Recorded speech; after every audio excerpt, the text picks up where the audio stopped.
اخلاق و اوصاف۔ نبی کریم صلی اللہ علیہ وسلم ایسے جمال خلق اور کمال خلق سے متصف تھے جو حیطۂ بیان سے باہر ہے۔ اس جمال و کمال کا اثر یہ تھا کہ دل آپ صلی اللہ علیہ وسلم کی تعظیم اور قدر و منزلت کے جذبات سے خود بخود لبریز ہو جاتے تھے۔ چنانچہ آپ صلی اللہ علیہ وسلم کی حفاظت اور اجلال و تکریم میں لوگوں نے ایسی فداکاری و جانثاری کا ثبوت دیا جس کی نظیر دنیا کے کسی اور شخصیت کے سلسلے میں پیش نہیں کی جا سکتی۔ آپ صلی اللہ علیہ وسلم کے رفقا اور ہم نشین وارفتگی کی حد تک آپ صلی اللہ علیہ وسلم سے محبت کرتے تھے۔ انہیں گوارا نہ تھا کہ آپ صلی اللہ علیہ وسلم کو خراش آ جائے، خواہ اس کے لیے ان کی گردنیں ہی کیوں نہ کاٹ دی جائیں۔ اس طرح کی محبت کی وجہ یہی تھی کہ عادتاً جن کمالات پر جان چھڑکی جاتی ہے، ان کمالات سے جس قدر حصہ وافر آپ صلی اللہ علیہ وسلم کو عطا ہوا تھا کسی اور انسان کو نہ ملا۔ ذیل میں ہم عاجزی و بے مائگی کے اعتراف کے ساتھ ان روایات کا خلاصہ پیش کر رہے ہیں جن کا تعلق آپ صلی اللہ علیہ وسلم کے جمال و کمال سے ہے۔ حلیہ مبارک۔ ہجرت کے وقت رسول اللہ صلی اللہ علیہ وسلم ام معبد قزائیہ کے خیمے سے گزرے تو اس نے آپ صلی اللہ علیہ وسلم کی روانگی کے بعد اپنے شوہر سے آپ صلی اللہ علیہ وسلم کا حلیہ مبارک کا جو نقشہ کھینچا وہ یہ تھا: چمکتا رنگ، تابناک چہرہ، خوبصورت ساخت، نہ تونلے پن کا عیب نہ گنجے پن کی خامی، جمال جہاں تک تاب کے ساتھ ڈھلا ہوا پیکر، سرمگی آنکھیں، لمبی پلکیں، بھاری آواز، لمبی گردن، سفید و سیاہ آنکھیں، سیاہ سرمگی پلکیں، باریک اور باہم ملے ہوئے ابرو، چمکدار کالے بال، خاموش ہوں تو بابخار، گفتگو کریں تو پرکشش، دور سے دیکھنے میں سب سے تابناک و پرجمال، قریب سے سب سے خوبصورت اور شیریں، گفتگو میں چاشنی، بات واضح اور دو ٹوک، نہ مختصر نہ فضول، انداز ایسا کہ گویا لڑی سے موتی جھڑ رہے ہیں، درمیانہ قد، نہ ناٹا کے نگاہ میں نہ جچے، نہ لمبا کہ ناگوار لگے، دو شاخوں کے درمیان ایک شاخ جو تینوں میں سب سے زیادہ تازہ و خوش منظر و پر رونق، رفقا آپ کے گرد حلقہ بنائے ہوئے کچھ فرمائیں تو توجہ سے سنتے ہیں، کوئی حکم دے تو لپک کر بجا لاتے ہیں، متاع مکرم نہ ترشرو نہ لغوگو۔ حضرت علی رضی اللہ عنہ آپ صلی اللہ علیہ وسلم کا وصف بیان کرتے ہوئے فرماتے ہیں: آپ نہ لمبے تڑنگے تھے نہ ناٹے کھوٹے، لوگوں کے حساب سے درمیانہ قد کے تھے، بال نہ زیادہ گھنگریالے تھے نہ بالکل کھڑے کھڑے، بلکہ دونوں کے بیچ کی کیفیت تھی، رخسار نہ بہت زیادہ پرگوش تھا نہ ٹھڈی چھوٹی اور پیشانی پست، چہرہ کسی قدر گولائی لیے ہوئے تھا، رنگ گورا گلابی، آنکھیں سرخی مائل، پلکیں لمبی، جوڑوں اور مونڈھوں کی ہڈیاں بڑی بڑی، سینے پر ناپ تک بالوں کی ہلکی سی لکیر، بقیہ جسم بال سے خالی، ہتھیلی اور پاؤں پرگوشت، چلتے تو خدرے جھٹکے سے پاؤں اٹھاتے اور یوں چلتے گویا کسی ڈھلوان سے چل رہے ہیں، جب کسی طرف ملتفت ہوتے تو پورے وجود کے ساتھ ملتفت ہوتے، دونوں کندھوں کے درمیان مہر نبوت تھی۔ آپ صلی اللہ علیہ وسلم سارے انبیاء کے خاتم تھے، سب سے زیادہ سخی دست اور سب سے بڑھ کر جرأت مند، سب سے زیادہ صادق اللہجہ اور سب سے بڑھ کر عہد و پیمان کے پابند وفا، سب سے زیادہ نرم طبیعت اور سب سے شریف ساتھی، جو آپ صلی اللہ علیہ وسلم کو اچانک دیکھتا تو ہیبت زدہ ہو جاتا، جو جان پہچان کے ساتھ ملتا محبوب رکھتا۔ آپ صلی اللہ علیہ وسلم کا وصف بیان کرنے والا یہی کہہ سکتا ہے کہ میں نے آپ صلی اللہ علیہ وسلم سے پہلے اور آپ صلی اللہ علیہ وسلم کے بعد آپ صلی اللہ علیہ وسلم جیسا نہیں دیکھا۔ حضرت علی رضی اللہ عنہ کی ایک روایت میں ہے کہ آپ کا سر بڑا تھا، جوڑوں کی ہڈیاں بھاری بھاری تھیں، سینے کے درمیان بال کی لمبی لکیر تھی، جب آپ چلتے تو قدرے جھک کر چلتے، گویا کسی ڈھلوان سے اتر رہے ہیں۔ حضرت جابر بن سمورہ رضی اللہ عنہ کا بیان ہے کہ کہ آپ صلی اللہ علیہ وسلم کا دہانہ کشادہ تھا، آنکھیں ہلکی سرخی لیے ہوئے اور ایڑیاں باریک۔ حضرت ابو الطفیل کہتے ہیں کہ آپ گورے رنگ، پرملاحت چہرے اور میانہ قد و قامت کے تھے۔ حضرت انس بن مالک کا ارشاد ہے کہ آپ کی ہتھیلیاں کشادہ تھیں اور رنگ چمکدار، نہ خالص سفید نہ گندم گوں۔ وفات کے وقت تک سر اور چہرے کے 20 بال بھی سفید نہ ہوئے تھے، صرف کن پٹی کے بالوں میں کچھ سفیدی تھی اور چند بال سر کے سفید تھے۔ حضرت ابو جحیفہ کہتے ہیں کہ میں نے آپ صلی اللہ علیہ وسلم کے نچلے ہونٹ کے نیچے انفقہ یعنی داڑھی بچہ میں سفیدی دیکھی۔ حضرت عبداللہ بن بسر کا بیان ہے کہ آپ صلی اللہ علیہ وسلم کے انفقہ یعنی داڑھی بچہ میں چند بال سفید تھے۔ حضرت برا کا بیان ہے کہ آپ صلی اللہ علیہ وسلم کا پیکر درمیانی تھا، دونوں کندھوں کے درمیان دوری تھی، بال دونوں کانوں کی لو تک پہنچتے تھے۔ میں نے آپ کو سرخ جوڑا زیب تن کیے ہوئے دیکھا، کبھی کوئی چیز آپ سے زیادہ خوبصورت نہ دیکھی۔ پہلے آپ اہل کتاب کی موافقت پسند کرتے تھے، اس لیے بال میں کنگھی کرتے تو مانگ نہ نکالتے، لیکن بعد میں مانگ نکالا کرتے تھے۔ حضرت برا کہتے ہیں کہ آپ کا چہرہ سب سے زیادہ خوبصورت تھا اور آپ کے اخلاق سب سے بہتر تھے۔ ان سے دریافت کیا گیا کہ کیا نبی صلی اللہ علیہ وسلم کا چہرہ تلوار جیسا تھا؟ انہوں نے کہا کہ نہیں، بلکہ چاند جیسا تھا۔ ایک روایت میں ہے کہ آپ صلی اللہ علیہ وسلم کا چہرہ گول تھا۔ ربی بنت معبس کہتے ہیں کہ اگر تم حضور کو دیکھتے تو لگتا کہ تم نے طلوع ہوتے ہوئے سورج کو دیکھا ہے۔ حضرت جابر بن سمرہ رضی اللہ عنہ کا بیان ہے کہ میں نے ایک بار چاندنی رات میں آپ صلی اللہ علیہ وسلم کو دیکھا۔ آپ صلی اللہ علیہ وسلم پر سرخ جوڑا تھا، میں رسول اللہ صلی اللہ علیہ وسلم کو دیکھتا اور چاند کو دیکھتا، آخر اسی نتیجے پر پہنچا کہ آپ صلی اللہ علیہ وسلم چاند سے زیادہ خوبصورت ہیں۔ حضرت ابو ہریرہ رضی اللہ عنہ کا بیان ہے کہ میں نے رسول اللہ صلی اللہ علیہ وسلم سے زیادہ خوبصورت کوئی چیز نہیں دیکھی، لگتا تھا سورج آپ صلی اللہ علیہ وسلم کے چہرے میں رواں دواں ہے، اور میں نے رسول اللہ صلی اللہ علیہ وسلم سے بڑھ کر کسی کو تیز رفتار نہیں دیکھا، لگتا تھا زمین آپ کے لیے لپیٹی جا رہی ہے، ہم تو اپنے آپ کو تھکا مارتے تھے اور آپ بالکل بے فکر۔ حضرت کعب بن مالک کا بیان ہے کہ آپ صلی اللہ علیہ وسلم خوش ہوتے تو چہرہ دمک اٹھتا، گویا چاند کا ایک ٹکڑا ہے۔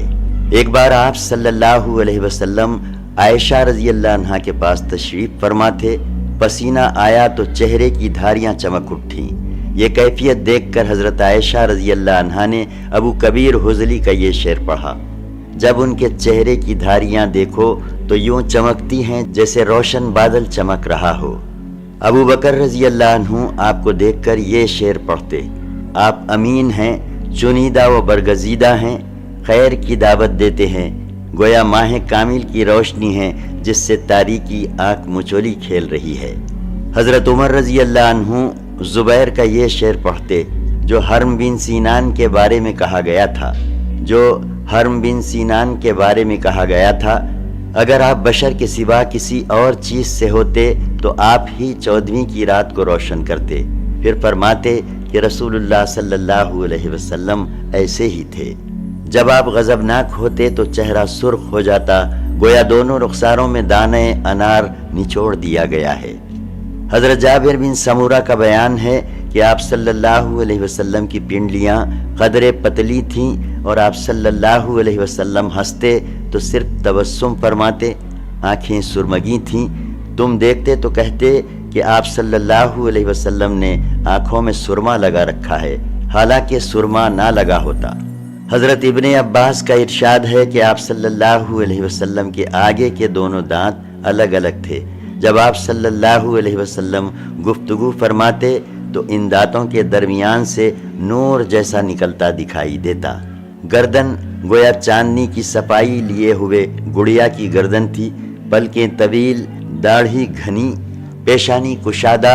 ابرو پیوستہ اور ایک دوسرے سے الگ، ناک اونچی، رخسار ہلکے، لبا سے ناپ تک چھڑی کی طرح دوڑا ہوا بال، اور اس کے سوا شکم اور سینے پر کہیں بال نہیں۔ البتہ بازو اور مونڈھوں پر بال تھے۔ شکم اور سینہ برابر، سینہ مسطح اور کشادہ، کلائیاں بڑی بڑی، ہتھیلیاں کشادہ، قد کھڑا، تلوے خالی، اعضاء بڑے بڑے، جب چلتے تو جھٹکے کے ساتھ چلتے، قدرے جھکاؤ کے ساتھ آگے بڑھتے اور سہل رفتار سے چلتے۔ حضرت انس فرماتے ہیں کہ میں نے کوئی حریر و دیبا نہیں چھوا جو رسول اللہ صلی اللہ علیہ وسلم کی ہتھیلی سے زیادہ نرم رہا ہو، اور نہ کبھی کوئی عنبر یا مشک یا کوئی ایسی خوشبو سونگھی جو رسول اللہ صلی اللہ علیہ وسلم کی خوشبو سے بہتر رہی ہو۔ حضرت ابو جحیفہ رضی اللہ عنہ کہتے ہیں کہ میں نے آپ صلی اللہ علیہ وسلم کا ہاتھ اپنے چہرے پر رکھا تو وہ برف سے زیادہ ٹھنڈا اور مشک سے زیادہ خوشبودار تھا۔ حضرت جابر بن سمورہ جو بچے تھے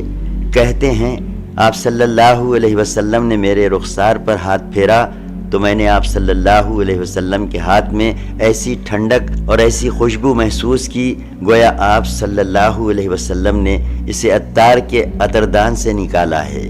حضرت انس کا بیان ہے کہ آپ صلی اللہ علیہ وسلم کا پسینہ گویا موتی ہوتا تھا، اور حضرت ام سلیم کہتی ہیں کہ یہ پسینہ ہی سب سے عمدہ خوشبو ہوا کرتی تھی۔ حضرت جابر کہتے ہیں کہ آپ کسی راستے سے تشریف لے جاتے اور آپ صلی اللہ علیہ وسلم کے بعد کوئی اور گزرتا تو آپ صلی اللہ علیہ وسلم کے جسم یا پسینے کی خوشبو کی وجہ سے جان جاتا کہ آپ صلی اللہ علیہ وسلم یہاں سے تشریف لے گئے ہیں۔ آپ صلی اللہ علیہ وسلم کے دونوں کندھوں کے درمیان مہر نبوت تھی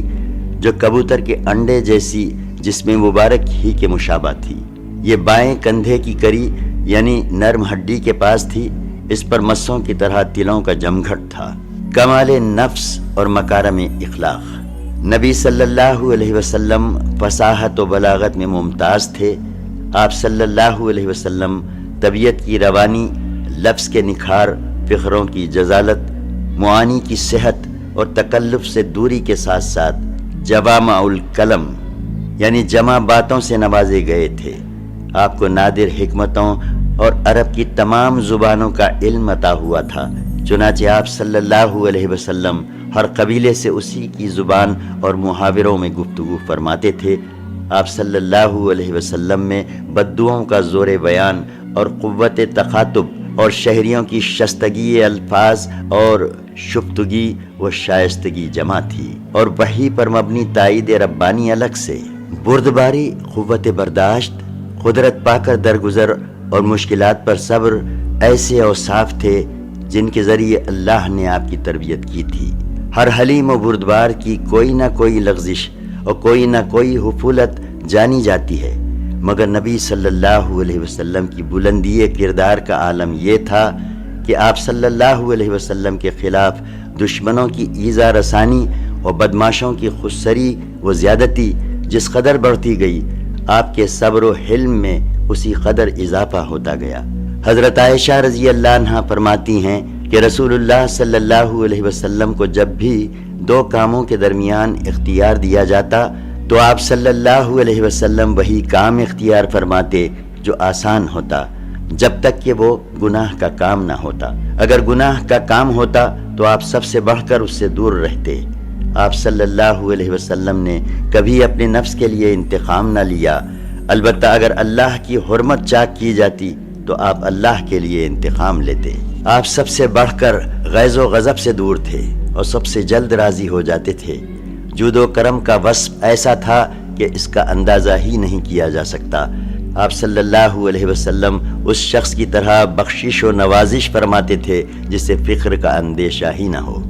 ابن عباس رضی اللہ عنہ کا بیان ہے کہ نبی صلی اللہ علیہ وسلم سب سے بڑھ کر پیکرے جود و سخا تھے، اور آپ صلی اللہ علیہ وسلم کا دریائے ثقافت رمضان میں اس وقت زیادہ پرجوش ہو جاتا جب حضرت جبرائیل آپ سے ملاقات فرماتے، اور حضرت جبرائیل رمضان میں آپ سے ہر رات ملاقات فرماتے اور قرآن کا دور کراتے۔ بس رسول اللہ صلی اللہ علیہ وسلم خیر کی سخاوت میں یعنی خزائن رحمت سے مالا مال کر کے بھیجی ہوئی ہو،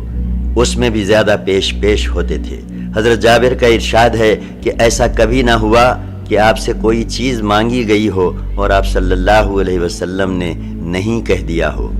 شجاعت، بہادری اور دلیری میں بھی آپ کا مقام سب سے بلند اور معروف تھا۔ آپ سب سے زیادہ دلیر تھے۔ نہایت کٹھن اور مشکل مواقع پر جبکہ اچھے اچھے جابازوں اور بہادروں کے پاؤں اکھڑ گئے، آپ اپنی جگہ برقرار رہے اور پیچھے ہٹنے کی بجائے آگے ہی بڑھتے گئے۔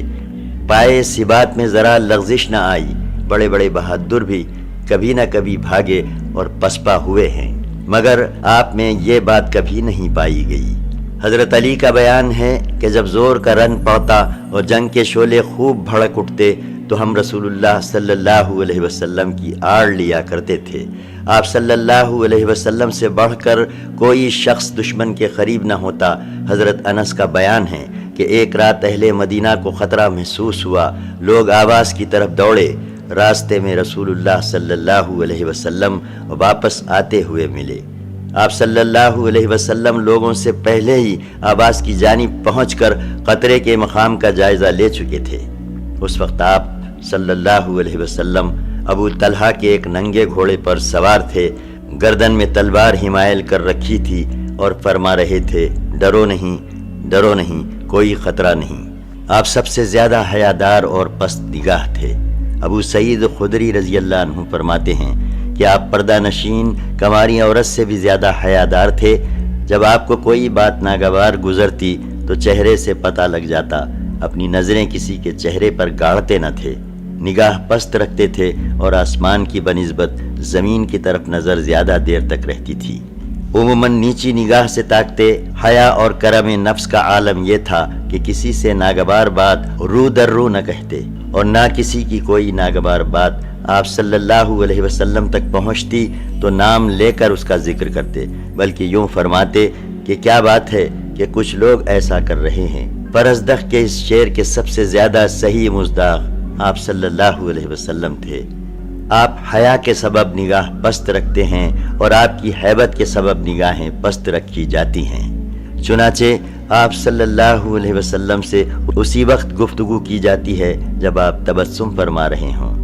آپ صلی اللہ علیہ وسلم سب سے زیادہ عادل، پاک دامن، صادق اللہجہ اور عظیم الامانتہ تھے۔ آپ کا اعتراف آپ کے دوست دشمن سب کو ہے۔ نبوت سے پہلے آپ صلی اللہ علیہ وسلم کو امین کہا جاتا تھا، اور دور جاہلیت میں آپ صلی اللہ علیہ وسلم کے پاس فیصلے کے لیے مقدمات لائے جاتے تھے۔ جامع ترمذی میں حضرت علی سے مروی ہے کہ ایک بار ابو جہل نے آپ سے کہا، ہم آپ کو جھوٹا نہیں کہتے، البتہ آپ جو کچھ لے کر آئے ہیں اسے جھٹلاتے ہیں۔ اس پر اللہ تعالیٰ نے یہ آیت نازل فرمائی، سورہ 6 آیت 33، یہ لوگ آپ کو نہیں جھٹلاتے بلکہ یہ ظالم اللہ کی آیتوں کا انکار کرتے ہیں۔ ہرقل نے ابو سفیان سے دریافت کیا کہ کیا اس نبی صلی اللہ علیہ وسلم نے جو بات کہی ہے اس کے کہنے سے پہلے تم لوگ اسے جھوٹ سے متہم کرتے تھے؟ تو ابو سفیان نے جواب دیا، نہیں، آپ سب سے زیادہ متواضع اور تکبر سے دور تھے۔ جس طرح بادشاہوں کے لیے ان کے خدام اور حاشیہ بردار کھڑے رہتے ہیں، اس طرح اپنے لیے آپ صلی اللہ علیہ وسلم صحابہ کرام کو کھڑے ہونے سے منع فرماتے تھے، مسکینوں کی عیادت کرتے تھے، فقراء کے ساتھ اٹھتے بیٹھتے تھے، غلام کی دعوت منظور فرماتے تھے، صحابہ کرام میں کسی امتیاز کے بغیر ایک عام آدمی کی طرح بیٹھتے تھے۔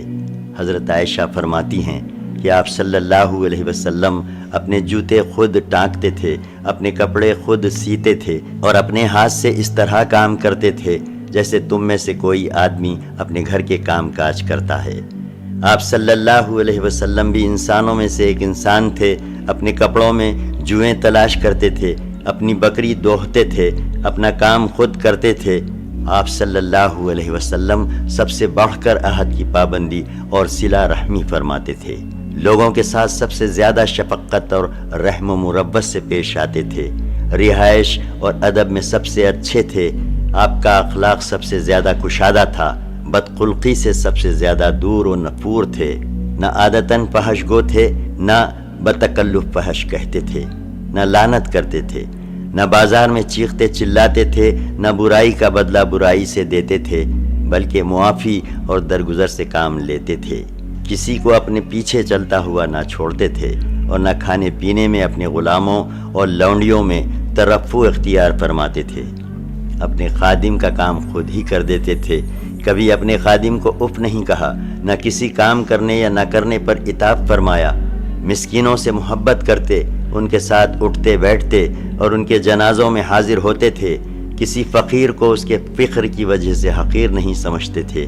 ایک بار آپ صلی اللہ علیہ وسلم سفر میں تھے، ایک بکری کاٹنے پکانے کا مشورہ ہوا، ایک نے کہا ذبح کرنا میرے ذمے، دوسرے نے کہا کھال اتارنا میرے ذمے، تیسرے نے کہا پکانا میرے ذمے۔ نبی صلی اللہ علیہ وسلم نے فرمایا لکڑی جمع کرنا میرے ذمے۔ صحابہ نے عرض کیا ہم آپ صلی اللہ علیہ وسلم کا کام کر دیں گے۔ آپ صلی اللہ علیہ وسلم نے فرمایا میں جانتا ہوں تم لوگ میرا کام کر دو گے، لیکن میں پسند نہیں کرتا کہ تم پر امتیاز حاصل کروں، کیونکہ اللہ اپنے بندے کی یہ حرکت ناپسند کرتا ہے کہ وہ اپنے آپ کو اپنے رفقا میں ممتاز سمجھے۔ اس کے بعد آپ صلی اللہ علیہ وسلم نے اٹھ کر لکڑی جمع فرمائی۔ آئیے ذرا ہند بن ابی حالہ کی زبانی رسول اللہ صلی اللہ علیہ وسلم کے اوصاف سنیں۔ ہند اپنی ایک طویل روایت میں کہتے ہیں رسول اللہ صلی اللہ علیہ وسلم پہم غموں سے دوچار تھے، ہمیشہ غور و فکر فرماتے رہتے تھے، آپ کے لیے راحت نہ تھی، بلا ضرورت نہ بولتے تھے، دیر تک خاموش رہتے تھے، بات کا آغاز و اختتام پورے منہ سے کرتے تھے، یعنی صرف منہ کے کنارے سے نہ بولتے تھے، جامع اور دو ٹوک کلمات کہتے تھے جن میں نہ فضول گوئی ہوتی تھی نہ کوتاہی، نرم خو تھے، جفاجو اور ناقدرے نہ تھے، نعمت معمولی بھی ہوتی تو اس کی تعظیم کرتے تھے، کسی چیز کی مذمت نہیں فرماتے تھے، کھانے کی نہ برائی کرتے تھے نہ تعریف، حق سے کوئی تعرض کیا جاتا تو جب تک انتقام نہ لے لیتے آپ کے غضب کو روکا نہ جا سکتا تھا، البتہ کشادہ دل تھے، اپنے نفس کے لیے نہ غضبناک ہوتے نہ انتقام لیتے، جب اشارہ فرماتے تو پوری ہتھیلی سے اشارہ فرماتے اور تعجب کے وقت ہتھیلی پلٹتے، جب غضبناک ہوتے تو رخ پھیر لیتے اور جب خوش ہوتے تو نگاہ پست فرما لیتے۔ آپ کی بیشتر ہنسی تبسم کی صورت میں تھی، مسکراتے تو دانت اولوں کی طرح چمکتے، لا یعنی بات سے زبان روکے رکھتے، ساتھیوں کو جوڑتے تھے توڑتے نہ تھے، ہر قوم کے معزز آدمی کی تکریم فرماتے تھے اور اسی کو ان کا والی بناتے تھے، لوگوں کے شر سے محتاط رہتے اور ان سے بچاؤ اختیار فرماتے تھے، لیکن اس کے لیے کسی سے اپنی خندہ جبینی ختم نہ فرماتے تھے، اپنے اصحاب کی خبر گیری کرتے اور لوگوں کے حالات دریافت فرماتے، اچھی چیز کی تحسین و تصویب فرماتے اور بری چیز کی تبقی و توہین، معتدل تھے، زیادہ نشیب و فراز نہ تھا، غافل نہ ہوتے تھے کہ مبادا لوگ بھی غافل یا ملول خاطر ہو جائیں، ہر حالت کے لیے مستعد رہتے تھے، حق سے کوتاہی نہ فرماتے تھے، نہ ناحق کی طرف تجاوز فرماتے تھے۔ جو لوگ آپ صلی اللہ علیہ وسلم کے قریب رہتے تھے وہ سب سے اچھے لوگ تھے، اور ان میں بھی آپ کے نزدیک افضل وہ تھا جو سب سے بڑھ کر خیر خواہ ہو، اور سب سے زیادہ قدر آپ صلی اللہ علیہ وسلم کے نزدیک اس کی تھی جو سب سے اچھا غمگسار و مددگار ہو۔ آپ صلی اللہ علیہ وسلم اٹھتے بیٹھتے اللہ کا ذکر ضرور فرماتے، جگہیں متعین نہ فرماتے، یعنی اپنے لیے کوئی امتیازی جگہ مقرر نہ فرماتے، جب قوم کے پاس پہنچتے تو مجلس میں جہاں جگہ مل جاتی بیٹھ جاتے اور اسی کا حکم بھی فرماتے، ہر جلیس کو اس کا حصہ عطا فرماتے، حتیٰ کہ کوئی جلیس یہ نہ محسوس کرتا کہ کوئی شخص آپ صلی اللہ علیہ وسلم کے نزدیک اس سے زیادہ باعزت ہے، کوئی کسی ضرورت سے آپ کے پاس بیٹھتا یا کھڑا ہوتا تو آپ صلی اللہ علیہ وسلم اتنے صبر کے ساتھ اس کے لیے رکے رہتے کہ وہی پلٹ کر واپس ہوتا، کوئی کسی ضرورت کا سوال کر دیتا تو آپ اسے عطا کیے بغیر یا اچھی بات کہے بغیر واپس نہ فرماتے۔ آپ صلی اللہ علیہ وسلم نے اپنی خندہ جبینی اور اخلاق سے سب کو نوازا، یہاں تک کہ آپ سب کے لیے باپ کا درجہ رکھتے تھے اور سب آپ کے نزدیک یکساں حق رکھتے تھے، کسی کو فضیلت تھی تو تقویٰ کی بنیاد پر۔ آپ صلی اللہ علیہ وسلم کی مجلس علم و حیا اور صبر و امانت کی مجلس تھی، اس میں آوازیں بلند نہ کی جاتی تھیں اور نہ حرمتوں کا مرثیہ ہوتا تھا، یعنی کسی کی آبرو پر حرف آنے کا اندیشہ نہ تھا، لوگ تقویٰ کے ساتھ باہم محبت و ہمدردی رکھتے تھے، بڑے کا احترام کرتے تھے، چھوٹے پر رحم کرتے تھے، حاجت مند کو نوازتے تھے اور اجنبی کو انس عطا کرتے تھے۔ آپ صلی اللہ علیہ وسلم کے چہرے پر ہمیشہ بشاشت رہتی، سہل خو اور نرم پہلو تھے، جفاجو اور سخت خو نہ تھے، نہ زیادہ زور سے بولتے، نہ پہش گوئی کرتے، نہ زیادہ عتاب فرماتے، نہ بہت تعریف کرتے تھے، جس چیز کی خواہش نہ ہوتی اس سے تغافل برتتے تھے۔ آپ صلی اللہ علیہ وسلم سے مایوسی نہیں ہوتی تھی۔ آپ نے 3 باتوں سے اپنے نفس کو محفوظ رکھا، 1 ریا سے، 2 کسی چیز کی کثرت سے، 3 لا یعنی بعض سے، اور 3 باتوں سے لوگوں کو محفوظ رکھا، یعنی آپ 1 کسی کی مذمت نہیں کرتے تھے، 2 کسی کو آر نہیں دلاتے تھے، 3 اور کسی کی عیب جوئی نہیں کرتے تھے۔ آپ وہی بات نو کے زبان پر لاتے تھے جس میں ثواب کی امید ہوتی۔ جب آپ صلی اللہ علیہ وسلم تکلم فرماتے تو آپ صلی اللہ علیہ وسلم کی ہم نشین اپنے سر جھکا لیتے، گویا ان کے سروں پر چڑیا ہے، اور جب آپ صلی اللہ علیہ وسلم خاموش ہوتے تو لوگ گفتگو کرتے، لوگ آپ صلی اللہ علیہ وسلم کے پاس گپ بازی نہ کرتے، آپ صلی اللہ علیہ وسلم کے پاس جو کوئی بولتا سب اس کے لیے خاموش رہتے، یہاں تک کہ وہ اپنی بات پوری کر لیتا۔ ان کی بات ان کے پہلے شخص کی بات ہوتی، جس بات سے سب لوگ ہنستے اس سے آپ بھی ہنستے، اور جس بات پر سب لوگ تعجب کرتے اس پر آپ بھی تعجب کرتے۔ اجنبی آدمی بات سے جفا سے کام لیتا تو اس پر آپ صبر کرتے، اور فرماتے جب تم لوگ حاجت مند کو دیکھو کہ وہ اپنی حاجت کی طلب میں ہے تو اسے سامان ضرورت سے نواز دو۔ آپ احسان کا بدلہ دینے والے کے سوا کسی سے ثنا کے طالب نہ ہوتے۔ خارجہ بن زید رضی اللہ عنہ کا بیان ہے کہ نبی صلی اللہ علیہ وسلم اپنی مجلس میں سب سے زیادہ باوقار ہوتے، اپنا کوئی عضو باہر نہ نکالتے، بہت زیادہ خاموش رہتے، بلا ضرورت نہ بولتے، جو شخص نامناسب بات بولتا اس سے رخ پھیر لیتے۔ آپ کی ہنسی مسکراہٹ تھی اور کلام 2 ٹوک، نہ فضول نہ کوتاہ۔ آپ صلی اللہ علیہ وسلم کے صحابہ کی ہنسی بھی آپ کی توقیر و اقتداء میں مسکراہٹ کی حد تک ہوتی۔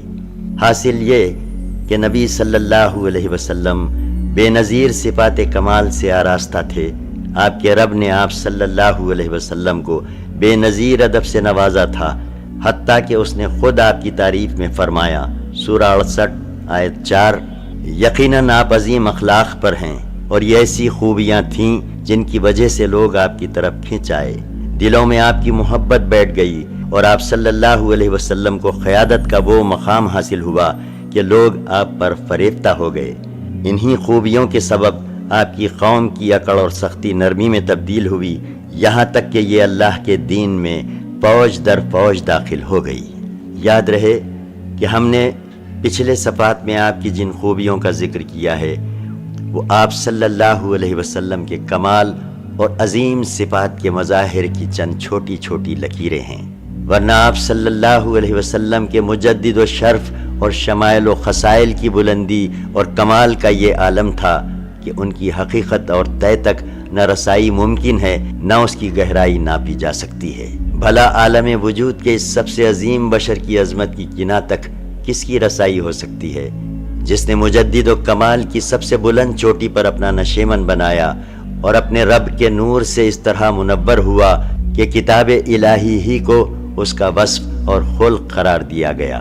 یعنی قاری نظر آتا ہے، حقیقت میں ہے قرآن۔ صفی الرحمن مبارک پوری، 16 رمضان المبارک سن 1404 ہجری، 17 جون 1984 عیسوی، حسین آباد مبارک پور، ضلع اعظم گڑھ، یو پی، ہند۔